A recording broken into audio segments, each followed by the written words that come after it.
Fala aí pessoal, seja muito bem-vindo a mais um vídeo do blog Engenheiro de Custos. Quem está falando é o Gustavo Martins e hoje vamos falar sobre Lean Construction, né? Será que dá para aplicar no canteiro de obras? Será que a gente consegue aplicar esses conceitos? Ou é só conceitos teóricos, né, que não fogem um pouco da realidade da construção e é algo que alguém inventou aí bonitinho, um nome bonitinho para a gente, né, ter aí mais uma coisa para estudar ou para ver e tentar implementar? Vou responder essa pergunta ao final do vídeo e também, se você tiver a sua opinião, comenta aqui no vídeo, se inscreve no canal, me diz aí o que você acha sobre conceitos de Lean Construction, se já tentou aplicar alguma vez, deixe seu comentário aqui, participe que eu vou ler aí de todos, tá bom? E se você não se inscreveu ainda, se inscreve, curte o vídeo se você gostar e vamos juntos aí, vamos compartilhar, já vamos começar direto ao tópico aqui. Então, a primeira pergunta que eu já falei, será que a gente consegue aplicar nas obras Lean Construction? Será que é tudo isso mesmo? Será, né, que tentaram trazer a parte lá das indústrias automobilísticas, a parte de fabricação de carros, conceitos da Toyota, tudo aquilo lá, industrialização da construção. Será que é possível mesmo? Será que a gente consegue trazer aí todos esses conceitos e aplicar nas obras, que é totalmente complexo, totalmente mais amplo em sentidos de ter mais insumos, de controlar tudo isso na obra? A gente responde juntos aí até o final desse vídeo, tá bom? Então, como identificar também essas atividades que já não geram valor no canteiro, né? Já que lá o Taishi Ohno, que é o grande criador dos processos da Toyota, né, diz que a capacidade atual nossa é igual a trabalho mais desperdícios. Então, o que a gente pode estar evitando desperdícios, que é a parte, né, aqui que você já pode aplicar na sua obra? Tipos de desperdícios: superprodução, espera, transporte, procedimentos necessários, estoque, movimentos e defeitos. Então, em cima desses 7 itens aqui, você já pode aplicar na sua obra, já vê aí de alguma forma de estar reduzindo esses desperdícios, né? A parte de espera, principalmente, você tem ali um material que não chegou em obra, está ali alguém esperando, ou serventes que estão ali improdutivos porque tem muita gente alocada no mesmo serviço, né? A parte de transporte acontece muito, está transportando ali materiais dentro da obra internamente mesmo e está desperdiçando tempo, né, com isso, né? A parte de produtividade. Procedimentos desnecessários, criou muitos processos que não são tão necessários assim em obras menores de 8, 9 meses e você está criando um monte de processos sem necessidade, só travando a sua execução. Ou tem estoque, você está tendo desperdício em estoque, comprando coisa além do que devia. Parte de movimento, está tendo muito movimento da obra desnecessário, você poderia reduzir esses movimentos com um layout bacana de canteiro. E também defeitos, né? Parte de execução mal feita, você ter lá retrabalho na execução. Então esses são os principais, que você já pode tirar um print aqui dessa parte aqui, baixar aí no seu celular e aplicar na sua obra. Leva para sua obra isso, já vê lá o que você pode reduzir nesses 7 itens e já aplica esse conceito, tá? A parte de conceito de Last Planner: se você não fizer o planejamento, alguém irá fazer, tá? Então, se você não planejar o seu canteiro, não fizer a disposição, não pensar isso estrategicamente lá no escritório, isso eu não estou falando nem antes de você começar a execução, tá? Estou falando na parte do orçamento mesmo, você ter essa mentalidade de trazer a parte de engenharia de custos, né? Lá o seu engenheiro de orçamentos, trazer esses conceitos de Lean na parte de execução de orçamento. E aqui já está dando um spoiler falando que o Lean realmente é aplicado, né? Já estou respondendo a pergunta, mas você pode trazer isso na hora da execução do orçamento. Por quê? Se você não planejar isso lá no início do orçamento, se não passar para o gerente que vai fazer lá no campo, alguém vai fazer, o mestre de obra, alguém menos capacitado às vezes até que você vai fazer esse planejamento. Não desmerecendo, é claro que você tem que ter a ajuda de outros profissionais, é interessante você conversar com o mestre, sempre estar com essa linha, né, que cada um somando ali os pensamentos, você define melhor o planejamento. A hora que você fizer estrategicamente também lá no escritório, leva isso para o campo, leva isso para o mestre, para o administrador, quem vai estar ali, quem está no dia a dia, às vezes tem uma visão um pouco diferente da sua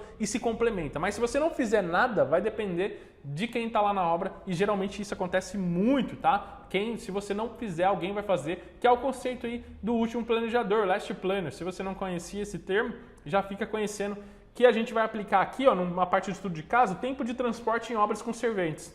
Acima de 15 metros, nessa parte aqui, ó, do transporte interno, então acima de 15 metros de distância entre a baia, entre a execução do serviço, se passar de 15 metros, e isso acontece muito em vários serviços, passar tanto transporte vertical como horizontal, não está contemplando nos serviços da Synapse, você tem que colocar no orçamento de obras, por isso que você faz lá o planejamento no início, tá? Então, se a gente pegar um estudo de caso, como que isso impacta, né? Vamos trazer para um conceito mais prático. você considerar uma obra que tem um custo de mão de obra, né, sobre o valor total de 40% de mão de obra, geralmente edificação, predial, parte de construção residencial, é isso aí, 40, 60, 60% materiais, 40% de mão de obra, 45, 55, às vezes gira em torno disso, tá? Geralmente nos materiais, principalmente agora, né, estão impactando até mais aí que a mão de obra. Mas vamos considerar que é 40%, que é algo bem comum em edificações, tá? Claro que se for para infraestrutura, você tem que definir outros valores. 40% dessa mão de obra do estudo de caso é servente. Vamos considerar então que 40% do valor total, 40% dessa mão de obra é servente. Se você pegar a curva ABC lá de um software, se usar o eCusto para emitir essa curva ABC de mão de obra, você vai ver que os primeiros itens da curva geralmente é pedreiro e servente, que são mão de obras que está praticamente em quase todos os serviços e são extremamente relevantes pela quantidade de hora e pelo preço também deles. Então eles vão estar lá em cima na curva A, representando muito a sua parte aí de representação do custo total da obra. Então 40% dessa mão de obra é servente e 50% da produtividade somente dos serventes está alocado em transportes materiais, ou seja, você está com um serviço de alvenaria de execução de muro de divisa e a distância entre a betoneira, para o cara pegar ali, você está fazendo uma argamassa ali para assentar alguma coisa, para o servente levar lá para o pedreiro assentar, é uma distância de 20, 30 metros. Então, se você fizer isso para vários serviços, se tiver essa distância muito grande em vários serviços, vamos supor que 50% da produtividade do que se alocou lá nele, do tempo dele em obra, ele está alocado em transportes. Isso vai impactar no seu custo total da obra 8%. Vai ser destinado a transporte. Então, você imagina você, além de não fazer um layout bem definido para evitar esses transportes, gastar todo esse tempo aqui, 50% da produtividade, você não considerou no orçamento porque você não viu que a Sinap não considera essa parte aqui, tá? Se você não se atentou a isso aqui, não cobrou no orçamento, então você já tomou aqui um prejuízinho aqui de 8%, tá? No seu orçamento. E isso para uma obra grande é muito significativo. Até para obras menores que tem às vezes lucro de 15%, 20%. Você imagina você perder 8% só por conta de tempo de transporte em obra. Então é muito significativo e é muito importante você ter esses conceitos aqui no seu layout, trazer isso para o seu layout, tá? Por isso que é importante ter essa mentalidade também da execução do orçamento com a execução. Então já definiu lá, fez a estratégia do canteiro, layout, tem empresas que têm layouts padrões, né? Então às vezes na ISO, no próprio PBQPH, né? Nível A, nível B, nível C, você tem esses padrões, então você leva isso, tamanho de obra assim, a gente já tem um padrão, é claro que vai mudar de uma para outra, que a entrada do transporte é outra, né? Você vai ter ali a parte de descarregamento um pouco diferente, mas você já tem isso já padronizado, como sempre executar tanto no orçamento como na gestão da obra, tá? E por que é importante a gente planejar? Por que é importante a gente fazer, né, o Lean aí, parte de conceitos de layout de canteiro? O que você vai ganhar com isso, tá? Você vai ter um ambiente de trabalho mais agradável, você vai eliminar ou reduzir fluxos desnecessários, ou seja, você está evitando movimentos ali, desperdiçando, no caso que a gente citou aqui agora, a parte do servente, economizando, então, todo esse resultado para dentro do seu lucro. Então, você já pega ali 8%, você conseguir reduzir para 3%, 2% que seja, são 6% aí de economia de valor total de resultado final de obra. Começar o orçamento com dados e valores corretos de transportes, então se atentar se está considerando isso, tá? Abaixo de 15 metros eu sei que a Sinap considera isso na produtividade, esse transporte, principalmente ali vertical, até a execução do serviço, né? E também no último benefício aí grande para sua obra, que já é um marketing, né? Uma obra organizada e limpa, chama muita atenção, porque a maioria não é, a maioria é desorganizada, então se você tiver isso numa obra bem organizada, você consegue chamar bastante atenção em cima disso, tá? As pessoas vão lá, vão transitar, se você fizer, principalmente obras residenciais, às vezes faz o contrapiso antes, uma fase antes, já deixa aquela obra organizada, limpa, né? Fica bem bacana aí para o seu canteiro.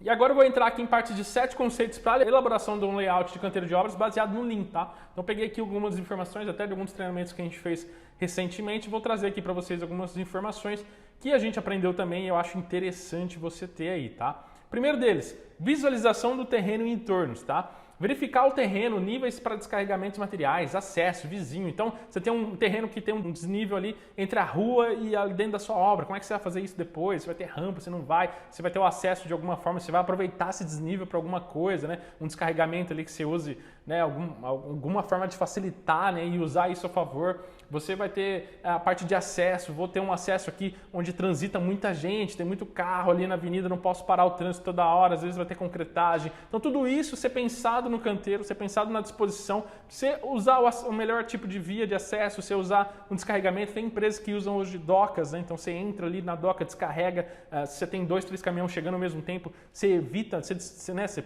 tira esse desperdício de ter pessoas lá fora esperando, fornecedores esperando. Isso até ajuda o fornecedor, às vezes, a gostar de entregar o material na sua obra, porque sabe que é organizado, então tudo isso conta, tá? Parte de vizinhos, está fazendo muito barulho, a vizinhança. Então, realmente, ter essa visualização, ir até a obra, né, lá onde vai ser o local, e ter essa visualização dos entornos, tá? O segundo item, economia do movimento, então distância de transporte dos insumos da obra, super importante. Até tirei lá do André Kinderé, que faz a parte do Lean na prática, tirei essas informações, achei super interessante aqui trazer essas distâncias que eles levantaram lá e viram que são distâncias consideradas boas, tá? Baias de agregado e central de argamassa, a distância entre elas de máximo 2 metros. Central de argamassa e transporte vertical, no máximo 5 metros. Almoxerifados e transporte vertical, máximo de 6 metros. Escritório da obra e almoxerifado, máximo de 5 metros, né? Central de aço e transporte vertical, 5 metros, máximo também. Então, se você comparar todas essas distâncias com o que você tem hoje na obra sua, você já vai ver que tem aí alguns desperdícios que dariam para ajustar. Então, já faz isso como um exercício prático. Parece algo bem simples, mas isso aqui acontece muito, né? Central de aço e transporte vertical. Numa obra mesmo que a gente participou dessa questão do aço, né? A gente foi fazer uma visitação e, infelizmente, o engenheiro responsável chegou lá com a gente, coordenadores, e que a gente tinha lá um armador transportando aço nas costas, numa distância de 20, 30 metros da mesa onde o armador cortava e fazia a dobra, onde descarregaram nessa distância de 20, 30 metros, e ele levava nas costas, atravessando a obra de uma barra de 12 metros lá, sem nem enxergar quem estava por perto, e isso arriscando bastante a segurança aí dos outros trabalhadores, e também perdendo um tempo muito grande. Então isso parece muito simples, mas é muito visto, principalmente em pequenas e médias obras que não tem esse layout bem definido. Você consegue ver exemplos clássicos disso, tá? Então se atente e coloque isso em prática, que vai ajudar muito.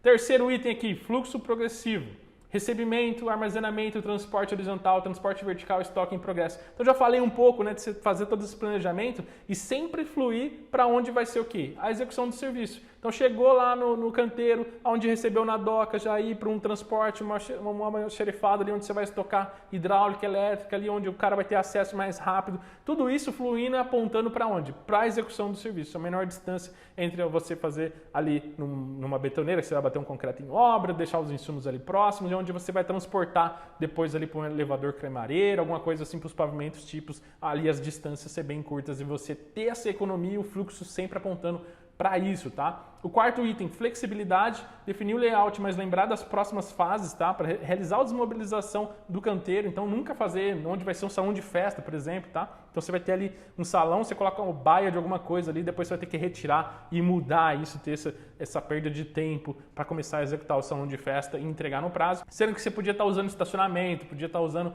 outras áreas que vai demorar ainda e não vai ter tanto impacto assim no seu canteiro, na sua desmobilização. Então pensar na flexibilidade. O quinto item, de acordo com o fluxo na obra, definir a integralização da chegada do material, estoque e transporte, então fazer essa parte da integração, né? Definir esse fluxo já sempre com esses objetivos. E acesso ao canteiro, né? Almoxerifado perto da engenharia, a engenharia tem que estar sempre ali vendo estoque, se vai ter que repor, se está faltando para fazer algum pedido de compra, né? Então sempre estar próximo ali para ter essa conversa, essa integração entre esses departamentos, tá? E também está ali vendo, né? A parte de recebimentos, estão fazendo a parte de recebimento certinho, estão conferindo, estão fazendo todos os processos da qualidade e tudo mais, né?